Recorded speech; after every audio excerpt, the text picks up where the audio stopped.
അസ്സലാമു അലൈക്കും വറഹ്മത്തുള്ളാഹി വബറകാതുഹു.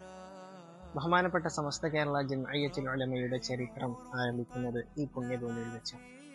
മുൻഗാമികളായ പണ്ഡിതന്മാരുടെ പാരമ്പര്യവും പൈതൃകവും അതേപടി നിലനിർത്തിക്കൊണ്ടിരുന്ന കേരള മുസ്ലിങ്ങൾക്കിടയിൽ ബിദ്അത്തിന്റെ വിഷവിത്തുകൾ വിതക്കാൻ ഒരു കൂട്ടം തുനിഞ്ഞിറങ്ങിയപ്പോൾ അതിനെതിരെ പ്രതിരോധിച്ചുകൊണ്ട് നിഷ്കളങ്കരായ പണ്ഡിതന്മാർ ഒരുമിച്ചുകൂടി ഒരു മഹാപണ്ഡിത സഭ രൂപീകരിക്കുകയും ആ പണ്ഡിത സഭയുടെ ആദ്യ അധ്യക്ഷനായി ഇവിടെ അന്തവിശ്രമം കൊള്ളുന്ന ബഹുമാനപ്പെട്ട വരക്കൽ സയ്യിദ് അബ്ദുറഹ്മാൻ ബഅലവി മുല്ലക്കോയ തങ്ങൾ തിരഞ്ഞെടുക്കുകയും ചെയ്തു.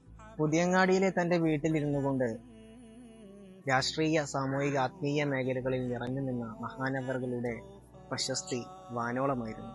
മലബാർ കളക്ടർ വില്യം ലോഗന് മലബാർ മാനുവൽ രചിക്കുവാനുള്ള അവലംബമായി വർത്തിച്ചിരുന്നത് ബഹുമാനപ്പെട്ടവരായിരുന്നു. സമസ്തയുടെ പ്രസിഡന്റ് സ്ഥാനത്തിന് ശേഷം 6 വർഷത്തിന് ശേഷമാണ് മഹാനവറുകൾ വഫാത്താകുന്നത്. അതോടൊപ്പം ദീർഘകാലം ബഹുമാനപ്പെട്ട സമസ്തയുടെ സെക്രട്ടറി അലങ്കരിച്ച ശംസുൽ ഉലമ റളിയല്ലാഹു അൻഹും അന്ത്യവിശ്രമം കൊള്ളുന്നത് ഇതേ വരക്കൽ മഖാമിലാണ്.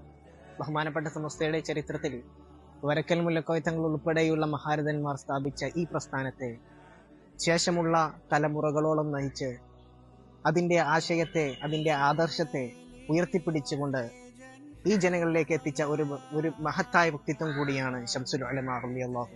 കേരള മുസ്ലിങ്ങളുടെ ആത്മീയ വിദ്യാഭ്യാസപരമായ കാര്യങ്ങളിൽ മഹാനവറുകൾ നൽകിയ സംഭാവന നിസ്തുലമാണ്. ബഹുമാനപ്പെട്ട സമസ്ത കേരള ജംഇയ്യത്തുൽ ഉലമയുടെ സ്ഥാപിത ലക്ഷ്യത്തിൽ ഊന്നി ആദർശ വിശുദ്ധി കാത്തുസൂക്ഷിക്കുന്നതിൽ ബഹുമാനപ്പെട്ടവർ വലിയ പങ്ക് വഹിച്ചിട്ടുണ്ട്. ഈ പുണ്യഭൂമി സമസ്തയുടെ ആരംഭത്തിനും വളർച്ചയ്ക്കും നേതൃത്വം നൽകിയ മഹാരഥന്മാരുടെ ഓർമ്മകൾ അന്തിയുറങ്ങുന്ന ഒരു മഹത്തായ ഇടമാണ്.